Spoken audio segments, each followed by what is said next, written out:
Hello, Aries, Sun, Moon, Rising, and Venus signs. Kamusta kayo? Sana po nasa mabuti kayong kalagayan. Welcome back po sa Star Tarot. Kung bago kayo dito, welcome din kayo. Thank you for your support. I truly appreciate it. God bless you all, Aries. Una mensahe po ninyo, Knight of Wands. Ayan, so may maaaring travel na gagawin si Aries. This could be travel na by land, no? So, siguro, pwedeng malapit lang to and napipick up ko. This is just a short journey, no, for you, Aries. Kaya mag-iingat din po kayo. At this is a fast-moving energy, si Knight of Wands. Kaya maaring saglit lang kayo doon sa pupuntahan ninyo, no? Or this could be talagang malapit lang yung pupuntahan ninyo. Kaya saglit lang din yung travel period ninyo, no? We have the Emperor energy. This is about stability, no? So, siguro ngayon, yan ang pagpo-focusan ninyo sa ngayon.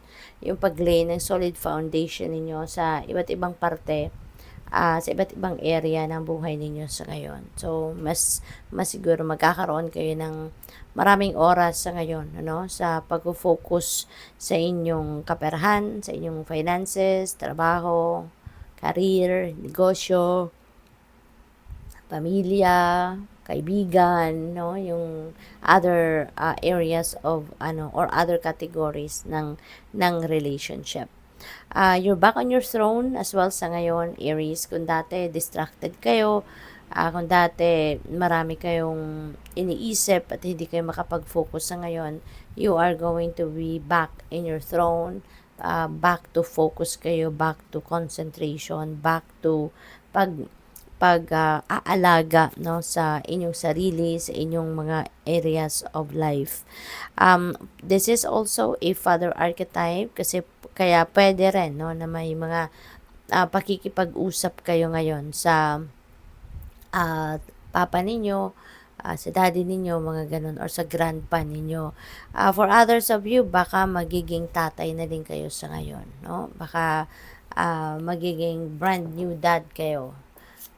So, we have King of Wands. And so, si King of Wands naman, this is also about, leadership. So, most likely, Aries. So, since meron din tayong Emperor, pwedeng, din ito, pwedeng mapopromote ng iba sa inyo dito, no? As a manager, supervisor, lead, mga ganon. Magiging mataas na, no? Malalagay na kayo sa mataas na posisyon rito sa ngayon, Aries, no? This is also about entrepreneurship, kaya pwedeng ang iba sa inyo magnenegosyo. You are going to put up your own business. Baka ito ay online business, home-based business, yung ganon, ano? At marami din kayong ngayon, may inspire na tao, no? Kasi si King of Wands, very influential din siya, very very inspirational. So, baka ang iba sa inyo talagang nirerespeto kayo ng mga tao sa paligid ninyo. Maybe the people around you look up to you, hinahangaan kayo, yung ganon. Kung ano yung sabihin ninyo, pinapakinggan kayo, yung ganon. So, there's a lot of respect, no, towards you. Queen of Cups, ayan, so paalala ito sa inyo na you are very sensitive ngayon. You're very intuitive, kaya ito yung paalala sa inyo, no, na pakinggan ninyo, pay attention kayo sa inyong mga sa inyong intuition, sa inyong intuitive abilities, no, psychic abilities, kasi they are on point, no, sa ngayon. Marami sigurong gabay din ang pinapadala sa inyo ng divine universe sa ngayon, kaya pakinggan nyo po yan because that's going to guide you on how you're going to navigate yourself, no, or your situations sa ngayon. Pwede rin na ang iba sa inyo dito may mga dealings kayo with a water sign, Cancer, Scorpio, Pisces sa ngayon, and could be dealing with a mature woman, no, sa ngayon. So, siguro ito din yung mom ninyo, ito yung grandma ninyo, or baka kapatid ninyo, no? So, maybe elder sister, yung ganon. So, may mga importante siguro kayong pag-uusap na gagawin. So, we have the waker. Ayan. So, there is a time for awareness and the reflection sa inyo sa ngayon. Maybe talaga with the Queen of Cups energy din, 'di ba? So mas siguro may enlightenment kayo sa ngayon, no? Maaaring kayo talaga ngayon din ay magre-reflection mode, no? Mag-iisip-isip, magdinilay-nilay, magmumuni-muni, and maaaring marami kayo ditong realizations, and mas marami kayong or mas malalim ngayon na magiging pag-iintindi ninyo, no, about yourself or about sa relationships ninyo or relationship ninyo with the spirit team, yung ganon. So maybe ganon ngayon ang tema ninyo, no? What else?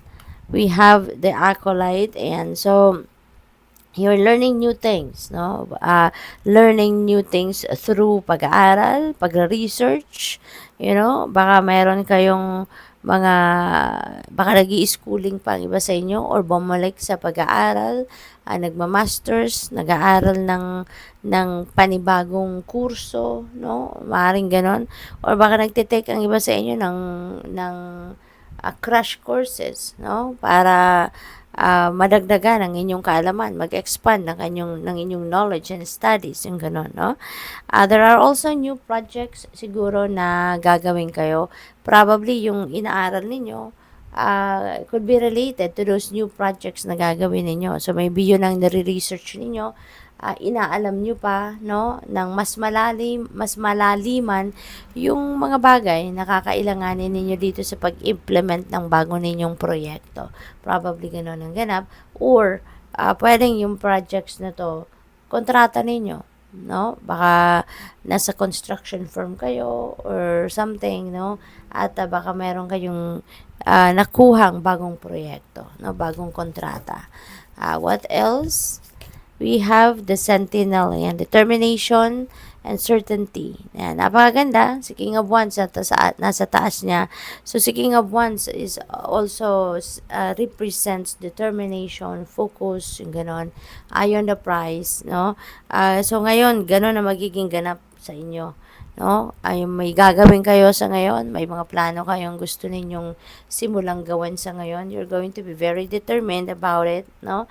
And you are certain of what you are going to do. Alam nyo na, sigurado na kayo kung ano yung how you're going to run that project, no? Kumbaga sa ngayon. Kaya napakaganda kasi pinagplanuhan at pinag-aralan nyo na to. Kaya ngayon, determinado kayo, alam ninyo kung saan kayo papunta, alam ninyo kung paano ninyo na-navigate yung journey na to. Kaya most likely, alam nyo na din, no, kung ano yung pinaka-goal ninyo. Alam ninyo kung ano na yung maging resulta ng kung ano man ang inyong gagawin sa ngayon. We have the Enchanter. Ayan. So, mag-iingat kayo, Aries, kasi there could be dealings with people that are very deceptive, no, manloloko, mga ganon.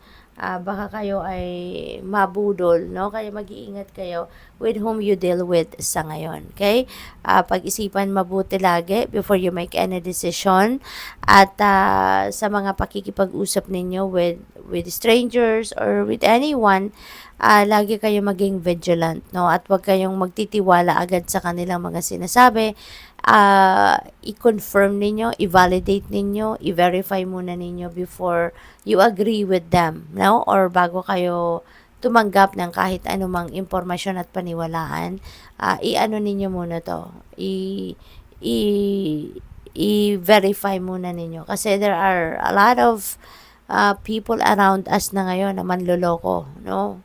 At sinungaling. So, baka meron din ganong mga tao sa paligid ninyo na ganon. So, para hindi kayo mabudol, mag-ingat kayo, be vigilant, and be cautious, no? Good luck sa iyo. Thank you for watching. Love and light. Namaste.